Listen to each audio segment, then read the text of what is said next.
Hello bachcho, let's see the question which is false about antibiotics. Option A, the term was coined by Waxman in 1942. Option B, antibiotics are capable of curing any disease. And option C, some persons develop allergy from antibiotics. And option D is antibiotics are produced by microorganisms. Let's see.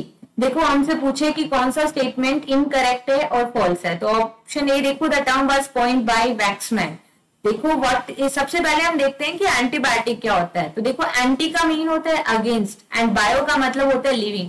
तो bio का मतलब है life और we can say living life and anti का mean है against. ठीक है, तो अब देखो लाइफ की अगेंस्ट एंटीबायोटिक बन रही है, तो किसकी लाइफ की अगेंस्ट? तो ह्यूमन की लाइफ की अगेंस्ट या बैक्टीरिया की लाइफ के अगेंस्ट. तो देखो अगर कोई डिजीज हो जाती है तो एंटीबायोटिक लेते हैं, ठीक है, तो वो क्या करती है? बैक्टीरिया की लाइफ के अगेंस्ट काम करती है और ह्यूमन की प्रो लाइफ. ठीक है, ह्यूमन के लिए तो फेवरेबल होती है लेकिन बैक्टीरिया की ग्रोथ को क्या कर देती है? इनहिबिट कर देती है. तो एंटीबायोटिक्स किसकी लाइफ के अगेंस्ट होती है? बैक्टीरिया की लाइफ के अगेंस्ट. ठीक है, ये पैथोजन को किल करती है, होस्ट को अफेक्ट नहीं करती.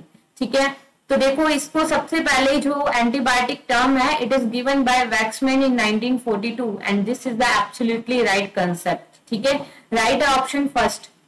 ऑप्शन बी देखो, antibiotics are capable of curing any disease. No, it is incorrect.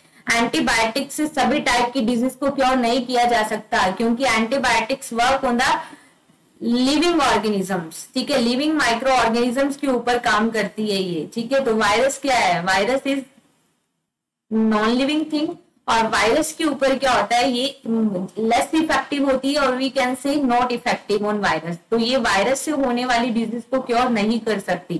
तो ये क्या हो गया? Incorrect statement. ठीक है, तो ऑप्शन बी क्या हो गया? इनकरेक्ट. अब देखो हम देखते हैं option C, some person develop allergy from antibiotics. बिल्कुल, it is the limitation of antibiotics.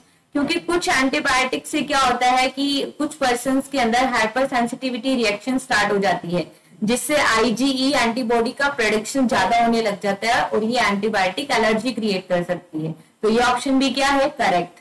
ठीक है, और ऑप्शन डी देखो, antibiotics are produce by micro organism. बिल्कुल, एंटीबायोटिक्स किससे प्रोड्यूस होती है? माइक्रो ऑर्गेनिज्म से. कौन से माइक्रो ऑर्गेनिज्म? जैसे कि bacteria can produce antibiotics, fungus can produce antibiotics, some lichens can also produce antibiotic. ठीक है, तो ये antibiotic. Actinomycetes also can produce antibiotics. तो ये माइक्रो ऑर्गेनिज्म ही है जो क्या प्रोड्यूस करते हैं? एंटीबायोटिक. तो this option is also correct. देखो तीन ऑप्शन करेक्ट है. ऑप्शन बी क्या है? इनकरेक्ट. हमसे क्वेश्चन में पूछा क्या है? इनकरेक्ट. तो हमारा आंसर क्या आएगा? Option B. ठीक है, बेस्ट ऑफ लक.